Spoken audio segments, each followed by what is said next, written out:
CM नैब सिंह सैनी ने आम आदमी पार्टी यानी कि आप पर तीखा हमला बोलते हुए टिकट ऑफर और तथाकथित ऑपरेशन लोटस के आरोपों को पूरी तरह से बेबुनियाद बताया।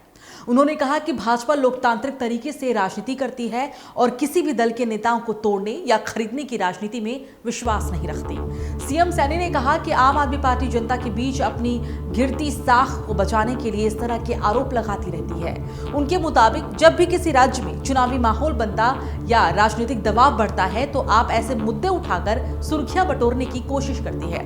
उन्होंने साफ कहा कि भाजपा के पास जनता का समर्थन है और पार्टी को किसी तरह के ऑपरेशन की जरूरत नहीं है। नैब सैनी ने विपक्ष पर निशाना साधते हुए कहा कि झूठे आरोप लगाकर राजनीतिक माहौल खराब करना लोकतंत्र के लिए अच्छा संकेत नहीं है। उन्होंने कहा कि सरकार विकास के एजेंडे पर काम कर रही है और जनता भी काम करने वाली सरकार को पसंद करती है। वहीं टिकट ऑफर के आरोपों पर बोलते हुए उन्होंने कहा कि कोई भी नेता अगर भाजपा की विचारधारा से प्रभावित होकर पार्टी में आता है तो ये उसका व्यक्तिगत निर्णय होता है। इसे गलत तरीके से पेश करना ठीक नहीं है। सैनी ने यह भी कहा कि जनता अब राजनीति की सच्चाई समझ चुकी है और बेबुनियाद आरोपों से कोई फर्क नहीं पड़ने वाला। उन्होंने विपक्ष से अपील की कि विकास, रोजगार और जनहित के मुद्दों पर राजनीति की जाए ताकि लोकतंत्र मजबूत हो सके। कुल मिलाकर सीएम सैनी ने आपके आरोपों को सिरे से खारिज करते हुए इसे राजनीतिक ड्रामा करार दिया और कहा कि भाजपा केवल विकास और पारदर्शी राजनीति के रास्ते पर ही आगे बढ़ रही है। चलिए बात हो गई पंजाब की।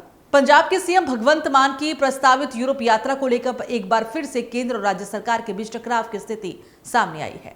जानकारी के अनुसार सीएम मान की नीदरलैंड और चेक गणराज्य की यात्रा के लिए राजनीतिक मंजूरी समय पर नहीं मिलने के कारण दौरा आखिरी समय में रद्द करना पड़ा। बताया जा रहा है कि मुख्यमंत्री एक सप्ताह के यूरोपीय दौरे पर 25 सदस्यीय प्रतिनिधिमंडल का नेतृत्व करने वाले थे।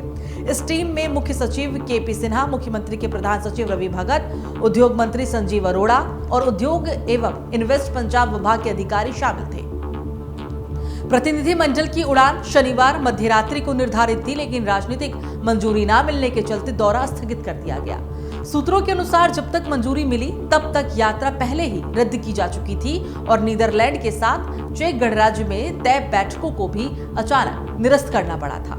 अधिकारियों का कहना है कि अब अगर मुख्यमंत्री विदेश यात्रा पर जाने का निर्णय लेते हैं तो नई सूची तैयार करनी होगी, क्योंकि हाल ही में निवेश प्रोत्साहन विभाग के 2 अधिकारियों को निलंबित किया गया है। ये भी बताया गया है कि यात्रा के लिए होटल और फ्लाइट की बुकिंग पहले से ही हो चुकी थी और शेंगेन वीजा भी मुख्यमंत्री और प्रतिनिधिमंडल के सदस्यों को जारी कर दिए गए थे, जो अभी वैध है। हालांकि अब तक इस दौरे को दोबारा प्लान करने को लेकर कोई अंतिम निर्णय नहीं लिया गया। केंद्र सरकार ने पहले इन प्रिंसिपल अनुमति दिए जाने की बात कही थी, लेकिन औपचारिक मंजूरी समय पर जारी नहीं हुई।